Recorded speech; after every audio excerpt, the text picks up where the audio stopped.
الصورة اللي قدامك دي وراها قصة غريبة جدا وغامضة.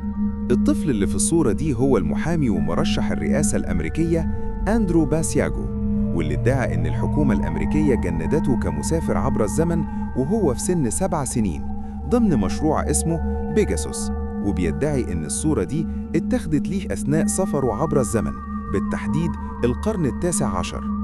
أندرو بيأكد إن الحكومة الأمريكية طورت أجهزة مختلفة للسفر عبر الزمن عن طريق مخططات لقوها في شقة العالم الكبير نيكولا تسلا بعد وفاته، وإنهم استخدموا الأطفال دي بالذات في المشروع ده لأنهم أكثر تكيفاً على الحركة بين الماضي والحاضر والمستقبل، وإن باراك أوباما كان من الأطفال المجندين مع أندرو.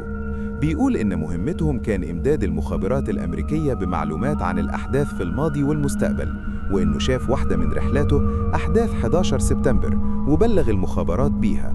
قول لنا في التعليقات إيه رأيك في الكلام ده، وتفتكر الكلام ده حقيقي؟ وما تنساش تشترك في القناة وتشير الفيديو.